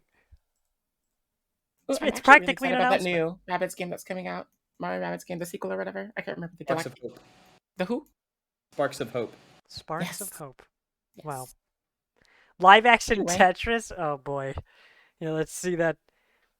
Tetris Actually, that is 99. supposed to be happening. So 99 blocks drop in. 99 blocks of All but Tetrominoes one. on the wall. 99 blocks of Tetrominoes. Well, cool. So that's the new PlayStation Plus. What's it called now? The Triple Plus. On PlayStation Plus, it just has different Play Pass. tiers. Cool. All right. Well, yeah, we'll see more about that, but that seems exciting. Yeah. Sav, do you want to pick one of your games? Tell us what you've been Sure. playing. So I'm only going to touch briefly on this first one, so that we can get through the rest of this in a reasonable amount of time. So I've been playing Splitgate again. I've started it back up because I'm on my little wishy-washy roller coaster of what am I going to play, and Splitgate was just like, we have season 2 now, and I was like, oh, bet. So they released a bunch of new modes, and of course they have a new battle pass, which I actually, y'all, I haven't. This is the first battle pass I haven't bought out the gate. Look at me being responsible. Oh, proud of you. It's because the bitch is broke. But anyway, so they come out with the season 2, and they added the new modes. There's one called Hot Zone, which is basically King of the Hill, except for you don't score points while you're on the hill. You score points when the hill's meter fills up once. So you stay there like it's like King of the Hill, but you're scoring after the meter fills up, not while you're on the hill. Oh, that's kind of like Road Okay. Company. That it's not yeah, slowly kinda. ticking down. It's I like that more. The King of the Hill aspect, like when you can be playing a game and you're 95% of the way there, and then they take it out of your hands, and then they just win the game. Can be Yeah. frustrating. It does reset. So if the enemy does take over the hill, so to speak, your meter does reset and theirs begins. So it's not like progress stops and saves if they were taking it over like in King of the Hill. It resets completely. So it's very hotly contested. I feel like it's faster paced than King of the Hill, which I appreciate. And then it's the first 2-3 points wins, or if the timer expires. There's also Juggernaut, which is a classic mode in FPSs like with this. So Juggernaut is you have double health or something like that. I think it's 250. So you are the Juggernaut, basically the VIP, and it's a free for all. And the player who eliminates the Juggernaut then becomes the new Juggernaut. And the longer you are, you score points while you're the Juggernaut. So I think it's like a point per minute or something. I haven't actually played the mode, but you want to be the Juggernaut. So there's that. It's pretty self-explanatory. So not too much of a special mode there. But one of the modes I really enjoy that they just added is Lockdown. And if you've played Halo Infinite, there's a big team battle that's just like that. I think it's, what's it called? It's the one where you have to control 3 points of territory to score a point. So it's not domination, where you have to have the majority control, like 2 points and you start building. Mm-hmm. It's you have to control all 3 points, and then that unlocks. Stockpile? No, No, that gives you a definitely not point. stockpile. Yeah, what is No, that called? Well, anyway, it's like that mode. So Lockdown, you just have to make sure you control all 3 points, and then the instant you control all 3, you get a point. And first to 3 wins. sweet. I think it actually might be called Lockdown in Halo.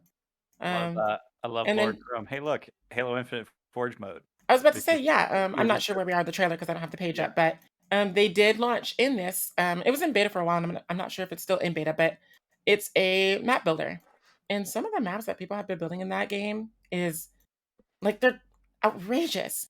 They look straight out of Halo Infinite. I'm not gonna lie, some of them really look like they're out of Halo, which is fine because Splitgate started out as an homage to Halo from some of the people who have worked on the team. Mm-hmm. So, yeah, I'm not mad at that at all because it's very robust as Forge mode is.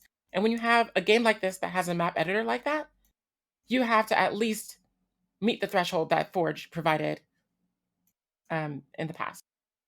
So, yeah, new modes, new map builder, new battle pass and stuff. They added prestiging now. So, for those who don't know, prestiging is when you reach level 100, you have the option to reset to level 1 and then earn like a star or like a different badge or whatever. It's common in Overwatch too. So, you'll Oh. get level 100 and then your portrait will change. You'll get another right. star and then the portrait will change, blah, blah, blah. And you So, see one that's crazy, and you're like, how many times says, no, Yeah. I quit. I'm out. right. So, there's prestiging. But yeah, Splitgate is still Splitgate, and at its core, it's a really fun game to play. It's free on all platforms. So, all of them? Maybe not Switch. Dabble in it. It's cool. Yeah, not Switch. But yeah. Yeah. it's- Halo with Nothing portals, about kind Switch. of. Yeah. Hey, Lordle. Actually, in like its project name or whatever, like when you load up the game in the window, it doesn't say like on the title of the window. It's not Splitgate. It's Portal Wars. Mhm. Portal Wars. Yeah. Yeah. But that's Splitgate. Yeah, Fuck Splitgate's yeah. cool. I can go into my next one if you want, or we could just go to someone else. Yeah, go for your next one, and then I'll do mine. It'll take 2 seconds, and then we'll do Ooh, Violence. actually, no, we should go somewhere else because since mine is new, like actually new, I want to save it for last. Well, then let me just go through this. I've been playing the same stuff. Splunky 2 is a fun game. You know how it is. I've been talking about it for several weeks now. And I'm going to keep talking about it. At least I think I'm going to start streaming it here on the channel because I've been playing it a whole lot more, both on PlayStation and here on PC. And man, I'm getting better and better. I had a wonderful run the other day. I posted on our socials that I got the most gold in a run that I've ever had, and I've been trying really hard to get to the secret area where you fight Vlad the vampire. It's a whole thing, and it's tough. And I finally did it, and I got even further. And in the next area, the secret thing is there's a sword above the lake. It is Excalibur. Well, I've never gotten Excalibur before. So I got both of those in the same run. I got Vlad's dope cape that lets me double jump and hover, and pulled Excalibur from the stone. But yeah, I mean, I eventually died. You know how it is. Game's hard. Yes. But that's been fun. I mean, I've really been getting better and better, and it's been fun to see my progress as I go. It's been wonderful having Lizzie, sit next to me on the couch. So when I do something cool, we can high five about it. But that's a reason I want to stream it, because a game like this it's very much about incremental progression, like incremental skill increase, and it's fun to be able to see yourself getting better, with each run. So that's been a blast. Just more of that. That's all there is to it. I haven't seen a new area yet, even though I went to the wiki recently and discovered at least like 3, 4, 5 new areas I didn't even know existed. So there's so much more game for me. Oh. The other thing is Raft. Odysseus and I played Raft for like 7 hours the other day. I just got on for a little bit. I was like, I'm gonna play this a little while I like cut clips for YouTube and stuff. And yeah, 7 hours later, I didn't have a single clip cut, and we had a great Raft though. He tells me that there have been updates to the game recently. I didn't notice any, but the game is just as fun as it was a year ago or whenever we played it. So that's a lot of fun. Fine by itself, fun with friends. So Raft is cool. If you like survival games, check it out. You build a boat, and it's fun. it's very relaxing. Unless you fall in the water. Chris logs in. He says, is there any like danger? Is there like a kraken or anything? And I'm like, no. It's just you're chilling. You're just like fishing a little bit. I've got a hammock over here. It's great. And Odysseus goes, well, I mean, there's the shark. I'm like, oh, right. There is the shark that is always around your raft, and if you fall in the water at all, it will bite you. But besides that, totally relaxing, chill vibes. Pretty cool shark. But yeah, that's what I've been playing. So nothing new. It'll probably be the same stuff next week. And if I have anything to report, it'll be because I did something cool in Spelunky. But we'll see. Vilos, what have you been playing? Yeah, I haven't been playing a whole lot of new stuff either since I'm trying to get through Triangle Strategy, which is long as fuck. But the game I did play most this week was Card Shark. I Hey. got to some more involved parts of the game. So there's 23 total tricks that you learn in the game, and I think I'm on the 11th or 12th one right now. Most of them are kind of just offshoots of this or that trick, but it's wild. It's really ridiculous at what it does. So the plot is actually the really the most fun part of this game. Otherwise, the gameplay is a lot of memorization, and it puts you to task with everything that you do, because your character is this simple mute who kind of got himself into a bad situation, and the dude that he's running across France with is this rich trickster that is kind of putting his hand into all this political intrigue. And like, some of the fucking missions you're playing, you are talking to Voltaire, the writer. Oh yeah. And you're meeting all these people that are making a difference in the country. And I know that it's going to get somewhere really cool with the story. But for example, it puts so many stakes into everything that you do. There's a moment that uh, you go into this place where there's three people that you're just going to be able to fool. They're gullible and rich, and that's what the guy that you're running around with tells you. He's like, they're gullible and rich. We're just going to go in, get out with some money, and make our way. Um, except when you play them and you trick them appropriately, uh, you actually set up another plot line where you're actually going to have somebody try to kill you. They set you up with another party that you're supposed to go back to this place, and these three guys try to kill you, and the guy that you're with. But then the guy with that you're with, he's such a trickster and a cheat. He cons them into playing a card game with, uh, while this stuff's going on. Like, the dude literally has a gun in his hand. He's pointing it at you guys, and you actually get to play a card game with him because he's just an idiot. But nonetheless, all these guys are doing these ridiculous things. Your character is just along for the ride and trying to make this money for like this troop of kind of activists. It's kind of like a foster family for him. But it's just such an entertaining game. The card parts of it are very intriguing, and it's nice to play on the Switch, because you're doing things like just cutting decks. Or one of the tricks that you do is uh, your teammate is dealing cards, and every few cards he'll show you what this next card's going to be. He just like lightly lifts it up. You have to memorize what that card was, what suit it was, and then you have to motion later on in the game uh, exactly what card that was in a very specific way. And if you mess it up, uh, some story beats will get you killed. Uh, and so I got killed way too often last night when I was playing, Oops. and I opened up some new stuff. So if you get killed, you actually get to go to the underworld. Oh. And of course, you can cheat death Ah. if you're good enough. The first time I died, I was not good enough. But she laughed at me, and she was like, "That was fun though," and she let me go back, and so I could replay the mission. Uh, and technically, it wasn't a replay because I actually got more money out of it. But um, I died again, and I won the next time. And she was like, "Okay, you're actually kind of like, this is a good time. I'll see you again though. I know I will." So I don't know if it's actually messing with any difficulty levels doing that. But I'm on the easiest level right now, the one that is made for people that just want to take along the story.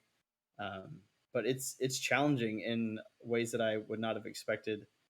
Um, it's like a very very advanced form of Simon Says in some parts, but for anybody that wants something just absolutely new, it's a game to check out. Card Shark, it's another Devolver published game, but very small development team, and basically a couple geniuses that are obsessed with card play. Super cool. Yeah. And then I do want to mention for people that want unique games, tomorrow is the release date of Neon White, and I have been so excited for that. The developer Ben Esposito, creator of Donut County, he's kind of a genius as well. Put together this anime visual novel and ridiculous speedrunning card battler.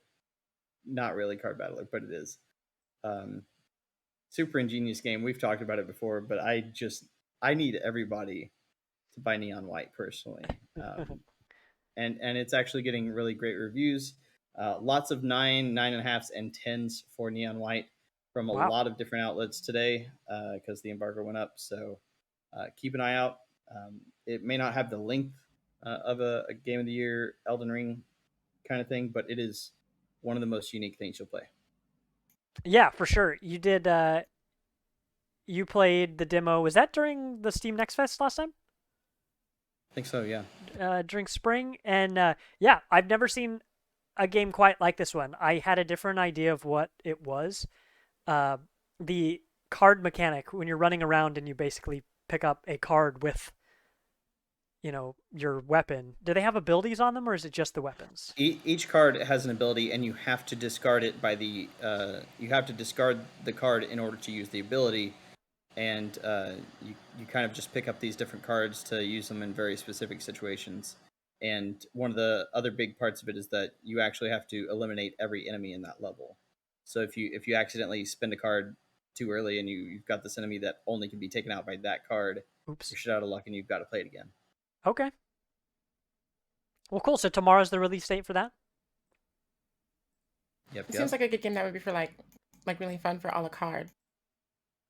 Yeah, it's really great, super fast-paced game. I'm not a speedrunner in the slightest, and I was really excited to just play these levels over and over. Yeah, it's funny to hear like the games that each of us find and we're like, oh, gimme, gimme. Chris with Tinykin, where he's just like, man, that was a nice demo. How do I start over? How do I go again? And for you playing that, even Card Shark, I feel. Well, shoot, Carrion for you, Vilos. I mean, that's of course a Metroidvania. That is a wonderful game. Yeah, you gotta love having something like that where you're just like, that was good enough. I'm ready to either go back for round 2 or get somebody else, bring somebody else in and be like, all right, you play it, and I want to watch you play.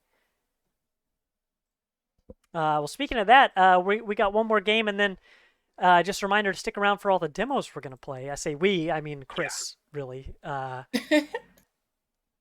I downloaded them all. All of the games, yeah. My hard drive is a mess. Just get about 10 more terabytes, Yeah, he'll be fine. NBD. Very affordable. Well, Sav, do you want to hit us with your last one? Yeah, and it's actually ties into what you said perfectly because this game that I'm about to talk about is definitely that for me. I played it offhand, because it was free. I was just like, oh, I like this game, like its predecessor or whatever. So let me give this a try, and then I never stopped. So, I was actually playing it earlier today because I wanted to get some original footage for the footage that we were going to show. But my game capture was recording the wrong screen. Oh my gosh. So we're just gonna, yeah. I did had that 8 minutes of just Discord open. We played Rogue Company a while back, and I went back looking for this great clip that the whole team was in on it. I was fantastic. Black. I was recording a black screen. The audio was there, but nobody's listening to a TikTok of a black screen. So, oof. Yeah. That's why we make the oof emote. What's really cool is that it's an arena shooter, and I mean, no matter what you're watching, those are always interesting to watch. So, without further ado, I'm going to say that the game that I have been playing a lot is Quake Champions. So, it's software, it's a Bethesda game, and if you're all familiar with Quake, you're gonna enjoy this game. So imagine Quake, but like as a hero shooter, right? So all of the different characters in the game, you still have like your Quake movement, your Quake pickups, and all the stuff that you're used to, you're accustomed to. Also, if you play like Unreal Tournament, you're kind of used to the way everything works there. But all the playable characters have passive abilities and active abilities. And their passive abilities usually have something to do with how they move. So, you have traditional Quake movement, such as like strafe running, bunny hopping, and all that stuff. It's very fast paced, just normal walking and whatnot as well.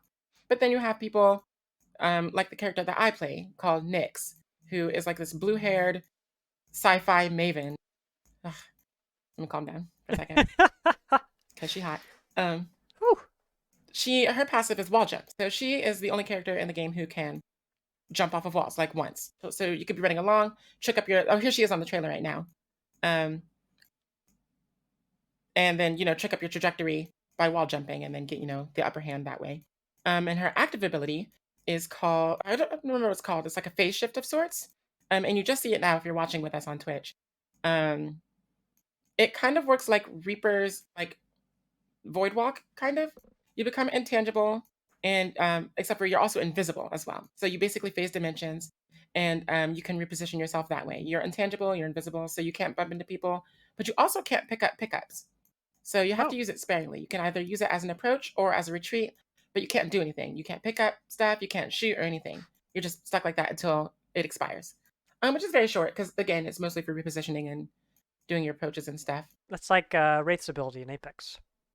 Yeah, kind of. Yeah. It's like, I'm invulnerable. I'm also... Everybody can see Useless. where I'm going, and I can't do anything while it's happening.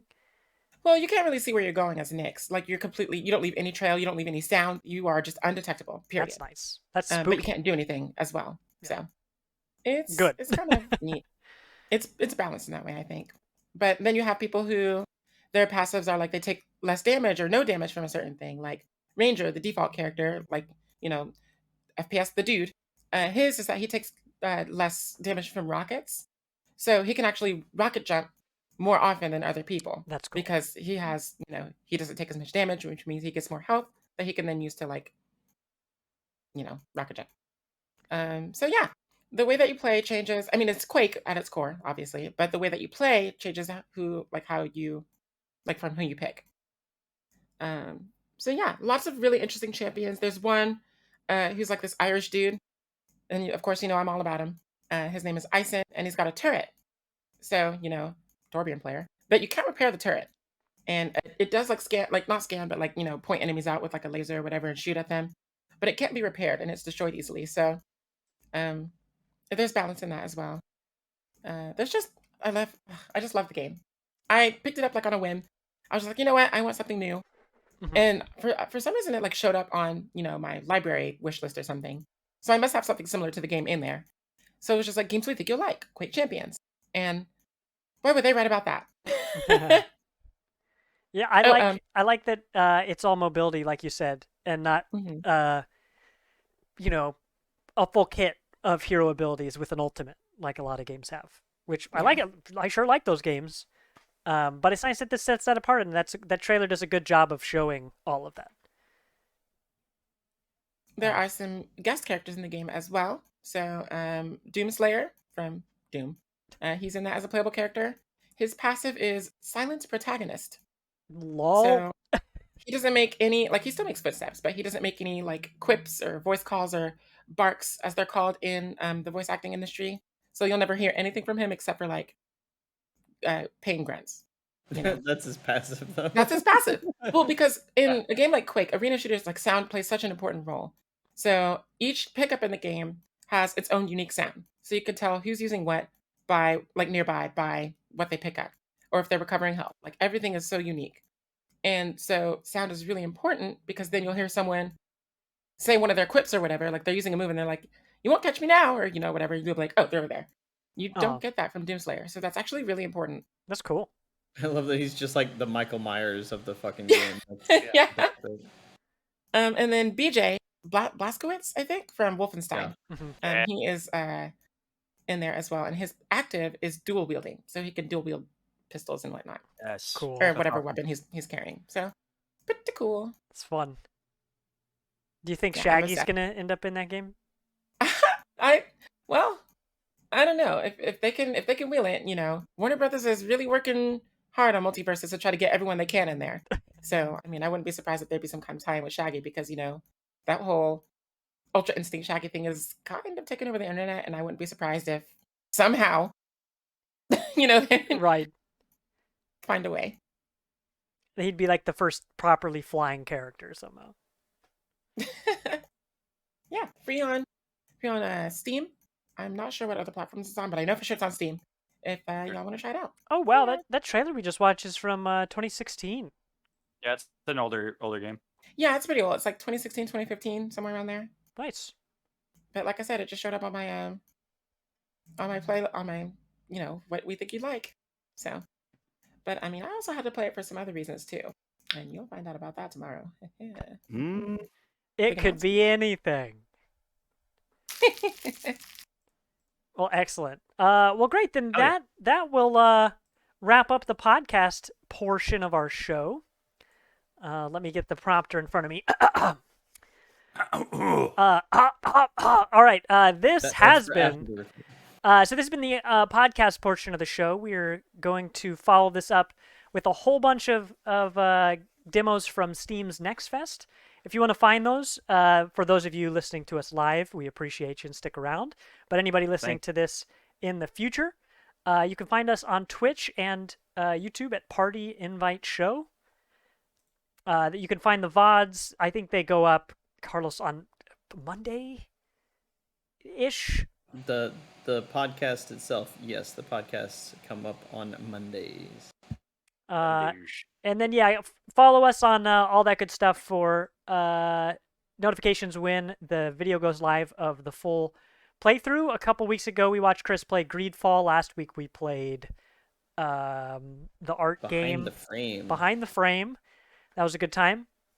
So this time, we're going to play 5 different games. I'll actually name those for you real quick. Those are going to be Cult of the Lamb, The Cub, Angerfoot, Melatonin, and Cursed Golf. We tried those out before the show to make sure that they were going to work just fine. Can confirm they all seem pretty cool. So go play some of those on Steam. And we'll be excited to play some of those here in a few minutes. But if you'd like to find all of our content, all of our socials, everything that we've got, go to our website. That is partyinvite.games. We also have a blog. Vilos over here has been writing. If you want to find out a whole bunch of indie games that are worth playing, I say all the time that Vilos bats 1,000 when he recommends games to me. So go check out that indie list because I can guarantee you, you're going to find at least one game that you either never heard of or was absolutely not on your radar until now. So partyinvite.games, check out our website. Again, thanks everybody for joining. We're going to wrap up and take a quick little break. But be good to each other, and I've been trying to come up with quips to say something at the end, that's like, here's an example of how you can be good in the community. So be the person who says GG at the end of the game, and we'll catch you guys next week. Bye. Bye.